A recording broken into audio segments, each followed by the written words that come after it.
Nací en Culiacán en 1987, en una familia de clase media que se desmoronó cuando tenía 12 años.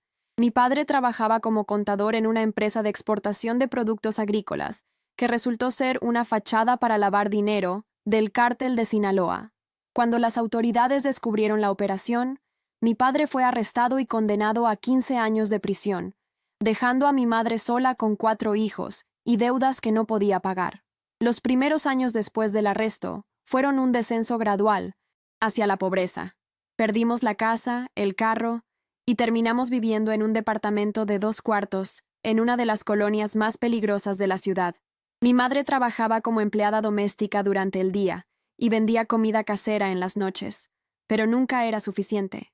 Mis hermanos menores tenían que ir a escuelas públicas donde la violencia era rutinaria, y yo tuve que abandonar mis sueños de estudiar medicina para trabajar de medio tiempo y ayudar con los gastos.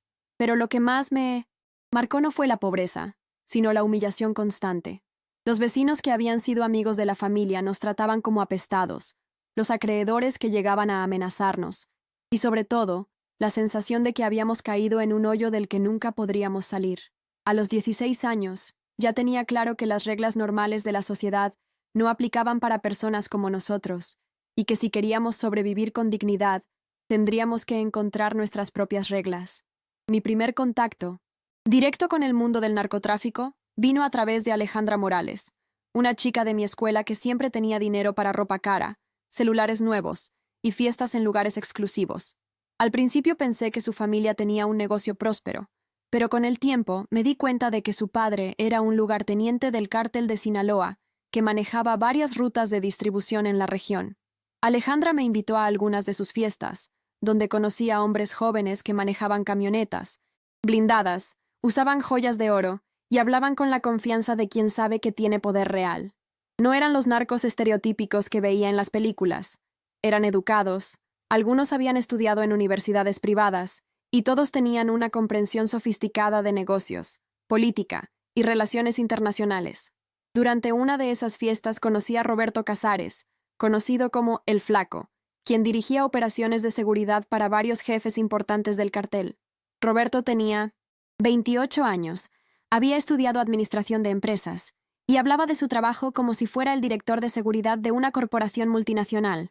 El narcotráfico es un negocio como cualquier otro, me dijo durante nuestra primera conversación seria, pero es un negocio que requiere protección especializada, porque opera fuera del sistema legal tradicional. Nosotros proporcionamos esa protección. Me ofreció trabajo como asistente de coordinación, que según él significaba ayudar con comunicaciones, logística y tareas administrativas. El salario que me ofreció era 10 veces lo que podía ganar en cualquier trabajo legítimo disponible para alguien de mi edad y educación. Los primeros meses trabajando para Roberto fueron relativamente normales. Mi función era coordinar reuniones, manejar teléfonos cifrados y organizar viajes para diferentes miembros de la organización.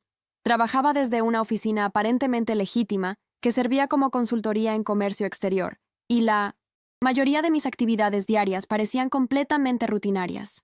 Pero gradualmente comencé a entender la verdadera naturaleza del negocio cuando Roberto empezó a involucrarme en operaciones más sensibles. Me enseñó a usar códigos para comunicaciones, a detectar vigilancia policial y a manejar situaciones donde la discreción absoluta era esencial para la supervivencia.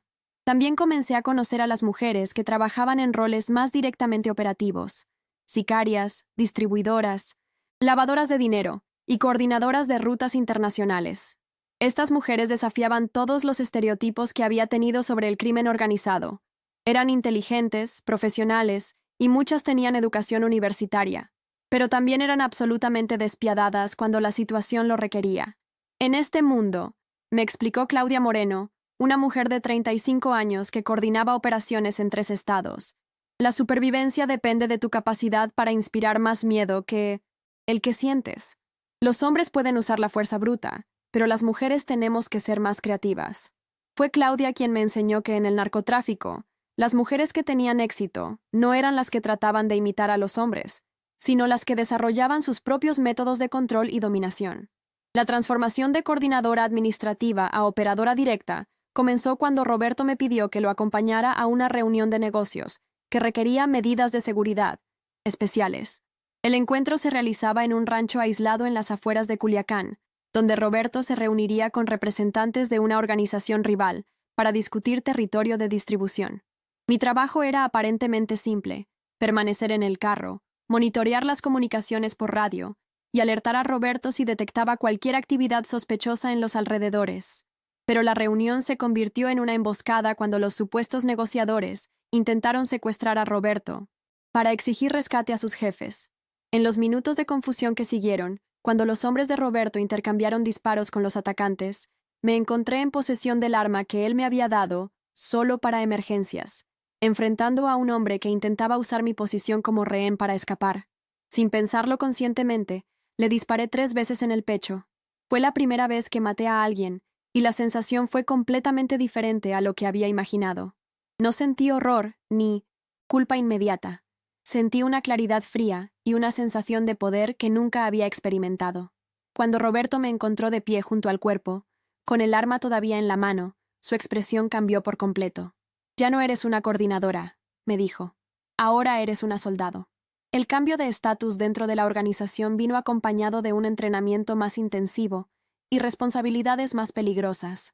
Roberto me envió a un campo de entrenamiento en la Sierra de Sinaloa, donde pasé 3 meses aprendiendo técnicas de combate, manejo de armas, tortura psicológica y lo que eufemísticamente llamaban interrogatorio avanzado. El instructor principal era un ex militar que había servido en fuerzas especiales antes de unirse al cartel, y su metodología era brutal pero efectiva. «El miedo es su mejor herramienta», repetía constantemente, «pero el miedo solo funciona cuando la gente cree que ustedes son capaces de hacer cualquier cosa, y para que lo crean, tienen que ser capaces de hacer cualquier cosa». Durante esas 12 semanas, aprendí a matar de maneras que no dejan evidencia forense, a torturar para obtener información sin causar daño permanente visible, y a manipular psicológicamente tanto a víctimas como a aliados, para mantener control en situaciones complejas. Pero lo más importante que aprendí fue que el éxito en ese mundo dependía de desarrollar una reputación que precediera mis acciones. La violencia real es solo una pequeña parte del trabajo, me explicó el Minotson Sosemesore, instructor. La mayoría del tiempo, su reputación hace el trabajo por ustedes. Si la gente cree que son capaces de cualquier cosa, raramente tendrán que demostrarlo. Cuando regresé a Culiacán, ya no era la misma persona que había entrado al campamento. Había desarrollado una frialdad emocional y una capacidad de violencia calculada que me convertían en un activo valioso para operaciones que requerían tanto inteligencia como brutalidad. Mi ascenso dentro de la jerarquía del cartel se aceleró. Después de la exitosa ejecución de una misión que había frustrado a varios operadores masculinos durante meses, un comerciante local había estado proporcionando información a autoridades federales sobre rutas de distribución, pero vivía en una zona residencial de clase alta con seguridad privada que hacía imposible un ataque directo. Los métodos tradicionales de intimidación no habían funcionado porque el hombre tenía protección federal, y las amenazas contra su familia solo habían intensificado su cooperación con las autoridades. Roberto me asignó el caso después de que 3 diferentes equipos de sicarios habían fallado en encontrar una manera de acceder al objetivo.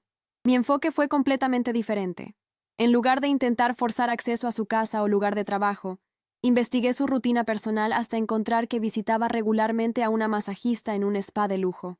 Conseguí trabajo en ese spa y pasé 6 semanas estableciendo una relación de confianza con el objetivo, presentándome como una esteticista especializada en tratamientos antiestrés. Durante nuestras sesiones, él me habló de sus problemas familiares, sus miedos sobre su cooperación con las autoridades y su desesperación por encontrar una manera de salir de la situación sin comprometer a su familia. En la 7ª sesión, mientras realizaba un tratamiento facial, le inyecté una sustancia que causaba paro cardíaco y que era virtualmente indetectable en autopsias rutinarias. Su muerte fue oficialmente atribuida a un ataque cardíaco causado por estrés y nunca se sospechó homicidio. La operación demostró que podía lograr objetivos que habían sido imposibles para sicarios tradicionales, utilizando métodos que no generaban calor de las autoridades ni guerra con grupos rivales. El apodo La China me lo puse yo misma después de estudiar la historia del chino Anthrax, cuya reputación de eficiencia letal y estilo sofisticado había impresionado tanto a aliados como enemigos antes de su caída. Pero elegí el nombre también como una estrategia deliberada para crear confusión y misterio sobre mi identidad real. En el mundo del narcotráfico, donde los apodos se vuelven más importantes que los nombres reales, crear una persona que fuera imposible de rastrear o predecir era una ventaja operacional significativa. La China no era solo un alias, era una construcción cuidadosamente diseñada que combinaba elementos de feminidad tradicional con capacidad de violencia extrema. Cultivé una imagen pública a través de redes sociales que mostraba una vida de lujo y sofisticación, con fotos en restaurantes caros, viajes a destinos exóticos y ropa de diseñadores famosos. Pero esa imagen servía a múltiples propósitos. Distraía la atención de mis actividades reales, establecía conexiones con personas importantes que podrían ser útiles para futuras operaciones, y creaba una marca personal que generaba respeto y temor en igual medida. Los corridos que comenzaron a componerse sobre la China amplificaron esta reputación, describiendo a una mujer que podía matar con la misma facilidad con que compraba zapatos caros. La música popular se convirtió en una herramienta de guerra psicológica, que trabajaba constantemente para mí, estableciendo mi reputación en lugares donde nunca había estado y con personas que nunca había conocido. Cuando finalmente conocía a alguien en persona, ya había escuchado historias sobre mis capacidades, y eso me daba una ventaja psicológica inmediata en cualquier negociación o confrontación. La operación que me estableció definitivamente como una de las sicarias más temidas del cártel de Sinaloa fue la eliminación sistemática de una célula de los Zetas que había comenzado a operar en territorio tradicionalmente controlado por nuestra organización. El conflicto había escalado durante meses, con una serie de secuestros, ejecuciones y enfrentamientos que estaban atrayendo demasiada atención policial y afectando los negocios de ambos grupos. Los jefes decidieron que la situación requería una respuesta que fuera tanto efectiva como ejemplar. No solo eliminar a los invasores, sino hacerlo de una manera que enviara un mensaje claro a otros grupos que pudieran estar considerando expansiones similares. Me asignaron liderar un equipo de 6 personas para localizar y eliminar a los 8 miembros principales de la célula de los Zetas, con instrucciones específicas de que las muertes fueran públicas y obviamente intencionales, pero sin crear evidencia que pudiera usarse en procedimientos legales posteriores. Durante 2 meses, mi equipo y yo llevamos a cabo una campaña sistemática de eliminación que combinaba inteligencia sofisticada, planificación meticulosa y ejecución brutal. Cada muerte fue diseñada para maximizar el impacto psicológico. Un líder fue encontrado muerto en su carro fuera de un restaurante popular. Otro desapareció durante una fiesta familiar y fue encontrado días después en una ubicación que enviaba un mensaje específico. Un tercero fue eliminado de manera que pareciera ajuste de cuentas interno. Al final de la campaña, los Zetas habían perdido no solo a sus operadores en la región, sino también el respeto y credibilidad necesarios para mantener operaciones efectivas. Más importante aún, otras organizaciones recibieron el mensaje de que el territorio de Sinaloa estaba protegido por personas capaces de respuestas sofisticadas y letales. Mi relación con los jefes superiores del cartel cambió significativamente después del éxito de la operación contra los Zetas. Ya no era vista como una operadora talentosa que ejecutaba órdenes, sino como una estratega capaz de planificar y dirigir campañas complejas. Esta nueva posición me dio acceso a información y decisiones que habían estado reservadas para los niveles más altos de la organización, pero también me expuso a riesgos y responsabilidades que no había anticipado completamente. Comencé a participar en reuniones donde se discutían, no solo operaciones tácticas, sino estrategia a largo plazo, nuevas rutas internacionales de distribución, relaciones con carteles de otros países y la penetración de instituciones gubernamentales. Mi perspectiva como mujer que había desarrollado métodos no tradicionales de operación era valorada porque ofrecía enfoques que los jefes masculinos no habrían considerado. Pero también descubrí que el éxito en esos niveles requería navegar política interna que era tan peligrosa como cualquier enfrentamiento con grupos rivales. Había facciones dentro del cartel que competían por recursos, territorio y influencia, y mi rápido ascenso generó resentimientos entre operadores que habían trabajado durante años para alcanzar posiciones de menor importancia. Algunos veían mi éxito como amenaza a su propio estatus, mientras otros lo interpretaban como señal de que los métodos tradicionales estaban siendo devaluados. Aprendí que mantener mi posición requería no solo seguir demostrando efectividad en operaciones externas, sino también manejar cuidadosamente las percepciones y expectativas de mis colegas dentro de la organización. La fase más peligrosa de mi carrera criminal comenzó cuando los jefes decidieron expandir operaciones hacia mercados europeos y me asignaron coordinar el establecimiento de redes de distribución en España e Italia.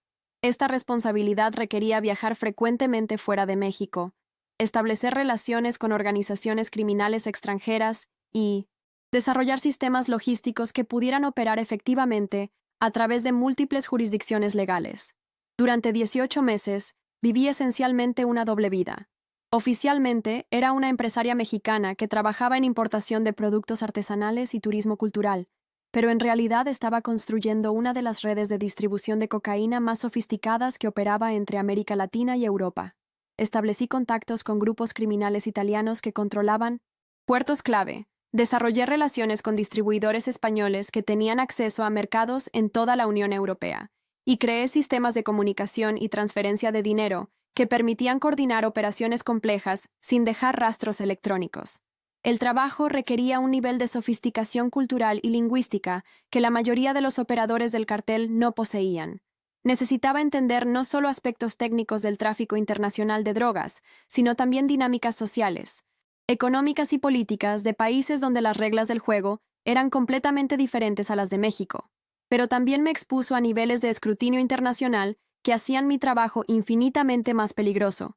Agencias de inteligencia de múltiples países comenzaron a rastrear mis movimientos, y cada viaje se convertía en una operación de alto riesgo, donde un solo error podía resultar no solo en arresto, sino en extradición a sistemas legales donde no tenía protección política. El momento que definió mi reputación como la sicaria más peligrosa del cártel de Sinaloa vino durante una crisis interna que amenazaba con destruir toda la organización. Un lugarteniente de alto nivel llamado Marcos Valdés había comenzado a establecer alianzas secretas con grupos rivales, aparentemente planeando una traición masiva que habría entregado territorio, rutas y personal clave a los Beltrán Leiva, a cambio de una posición de liderazgo en esa organización. La evidencia de su traición era clara, pero Valdés tenía conexiones familiares con algunos de los jefes más importantes del cartel, y su eliminación requería un enfoque que no creara divisiones internas que podrían ser explotadas por enemigos externos. Los jefes decidieron que su muerte debía parecer resultado de conflicto con grupos rivales, no de justicia interna del cartel. Me asignaron no solo matar a Valdés, sino hacerlo de manera que fortaleciera la unidad interna mientras enviaba advertencias a otros potenciales traidores. La operación requería infiltrar el equipo de seguridad personal de Valdés, identificar sus rutinas más íntimas y crear una situación donde su muerte pareciera consecuencia lógica de sus propias traiciones. Durante 6 semanas, desarrollé una relación personal con Valdés, presentándome como representante de contactos internacionales interesados en sus planes de expansión independiente. Utilicé esa relación para obtener detalles sobre sus comunicaciones con los Beltrán Leiva, información que posteriormente utilicé para crear evidencia falsa de que esa organización había decidido eliminarlo para evitar que revelara sus planes después de usar su información. Su muerte, ejecutada durante una reunión que él creía era para finalizar su traición, fue interpretada por todos los sectores del cartel como confirmación de que las organizaciones rivales no podían ser trusted, fortaleciendo la cohesión interna precisamente cuando más se necesitaba. La caída de mi imperio personal dentro del cártel de Sinaloa comenzó cuando mi éxito se volvió demasiado visible para las autoridades internacionales que habían estado siguiendo mis operaciones europeas. En 2019, una investigación coordinada entre DEA, Europol y la policía española había logrado mapear gran parte de mi red de distribución, identificando no solo mis aliases y métodos operativos, sino también las identidades de muchos de mis asociados y las ubicaciones de nuestras operaciones más importantes. Pero en lugar de arrestarme inmediatamente, las autoridades decidieron usar su intelligence para desmantelar sistemáticamente toda la red, comenzando con arrestos de operadores menores y avanzando gradualmente hacia objetivos más importantes. Esta estrategia era devastadora porque cada arresto proporcionaba información adicional que comprometía más aspectos de la operación, creando un efecto dominó que eventualmente amenazaba con exponer no solo mis actividades, sino las de toda la organización madre en México. Durante 6 meses, mientras mi red europea se desintegraba gradualmente, traté de mantener operaciones utilizando contactos de respaldo y rutas alternativas, pero el daño era demasiado extenso.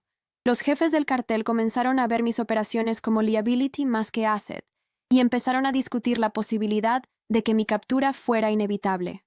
La paranoia, que había sido una herramienta útil durante mis años de operación activa, se convirtió en una carga cuando comencé a sospechar que mi propia organización estaba considerando sacrificarme para proteger operaciones más importantes. Esa sospecha se confirmó cuando intercepté comunicaciones que sugerían que algunos jefes estaban discutiendo maneras de limpiar conexiones problemáticas antes de que las investigaciones internacionales pudieran penetrar más profundamente en la estructura del cartel. Mi arresto final ocurrió en noviembre de 2021, en el aeropuerto de Madrid, cuando intentaba salir hacia un país sin tratado de extradición con Estados Unidos. Las autoridades españolas actuaron basándose en una orden internacional de arresto que incluía cargos por tráfico de drogas, lavado de dinero y asesinato en múltiples jurisdicciones. Pero lo que más me impactó no fue la captura en sí, sino descubrir que la información que había hecho posible mi arresto había sido proporcionada por alguien dentro del propio cártel de Sinaloa. Los detalles de mi viaje, incluyendo el vuelo específico que pretendía tomar y la identidad falsa que planeaba usar, solo eran conocidos por 3 personas en la organización, y una de ellas me había traicionado para proteger sus propios intereses. Durante los meses de proceso de extradición que siguieron, mientras luchaba contra mi transferencia a Estados Unidos, tuve tiempo de reflexionar sobre cómo había llegado a esa situación. Había construido mi reputación como más peligrosa que cualquier capo, basándome en mi capacidad de inspirar miedo y ejecutar violencia de maneras impredecibles. Pero al final, esa misma reputación se había vuelto contra mí cuando se convirtió en un riesgo para la supervivencia de la organización más amplia. Los jefes habían decidido que era mejor sacrificar una operadora individual, sin importar cuán exitosa fuera, que arriesgar la exposición de toda la estructura debido a la atención que mis actividades habían atraído. Durante los 2 años que pasé en prisión española luchando contra la extradición, desarrollé una perspectiva diferente sobre mi carrera criminal y las decisiones que me habían llevado a esa situación. Había entrado al mundo del narcotráfico motivada inicialmente por necesidad económica y el deseo de proteger a mi familia de la pobreza y humillación que habíamos experimentado después del arresto de mi padre. Pero en algún punto del camino, esas motivaciones originales habían sido reemplazadas por adicción al poder, al reconocimiento y a la sensación de estar en control de situaciones donde la mayoría de las personas se sentirían completamente impotentes. La transformación había sido tan gradual que no me había dado cuenta de cuándo había dejado de ser una víctima de circunstancias que trataba de sobrevivir para convertirme en una perpetradora que causaba el mismo tipo de sufrimiento que había motivado mi entrada original al crimen. Durante las largas horas en mi celda, fui confrontada con la realidad de que había matado a decenas de personas, destruido cientos de familias y contribuido a un sistema de violencia que había devastado comunidades enteras en múltiples países. El reconocimiento de esta responsabilidad fue más doloroso que cualquier aspecto físico del encarcelamiento, porque me obligó a ver que la mujer que había sido antes de entrar al cartel había desaparecido completamente, reemplazada por alguien que había aprendido a justificar cualquier acción en nombre de la supervivencia y el éxito. Mi extradición final a Estados Unidos en 2023 marcó el comienzo de un nuevo capítulo en mi historia, pero también el fin definitivo de la China como figura activa en el mundo criminal. Enfrentando múltiples cargos que podrían resultar en cadena perpetua, tomé la decisión de cooperar con las autoridades estadounidenses, proporcionando información detallada sobre las operaciones del cártel de Sinaloa, a cambio de una reducción significativa en mi sentencia. Esta decisión no fue fácil, porque sabía que me marcaría permanentemente como traidora dentro del mundo criminal y me expondría a represalias que podrían extenderse a mi familia. Pero también reconocí que era la única oportunidad que tenía de tomar responsabilidad por mis acciones, de una manera que pudiera contribuir positivamente a desmantelar el sistema de violencia del cual había sido parte. Mi testimonio contribuyó a más de 60 arrestos de operadores de alto nivel, el decomiso de activos valorados en cientos de millones de dólares, y la disrupción de redes de distribución que habían operado durante décadas. Pero más allá de los resultados operacionales, mi cooperación representó un reconocimiento público de que las decisiones que había tomado durante mi carrera criminal habían sido incorrectas, y que las justificaciones que había usado para esas decisiones habían sido fundamentalmente egoístas y destructivas. Hoy, cumpliendo una sentencia reducida de 12 años en una prisión federal estadounidense. Entiendo que mi historia sirve como advertencia sobre cómo las circunstancias difíciles pueden llevar a decisiones que transforman gradualmente a las víctimas en victimarios. No busco simpatía o perdón por mis acciones, porque entiendo que el daño que causé es irreversible y que las familias de mis víctimas nunca podrán recuperar lo que perdieron. Pero espero que mi experiencia pueda ilustrar cómo el ciclo de violencia y pobreza que caracteriza muchas comunidades mexicanas crea condiciones donde jóvenes inteligentes y ambiciosos ven el crimen organizado como la única salida, disponible para escapar de circunstancias desesperadas. Mi caso también demuestra cómo las organizaciones criminales han evolucionado para reclutar y utilizar talentos que tradicionalmente no habrían sido asociados con actividades criminales, incluyendo mujeres educadas que pueden operar efectivamente en contextos internacionales sofisticados. La lección más importante de mi historia es que el éxito en el mundo criminal, sin importar cuán espectacular pueda parecer temporalmente, eventualmente, se consume a sí mismo, dejando solo destrucción en su camino. Ser más peligrosa que cualquier capo fue una distinción que me costó mi libertad, mi familia, mi identidad y finalmente mi humanidad. Es un precio que nadie debería estar dispuesto a pagar, sin importar cuán desesperadas puedan parecer las alternativas.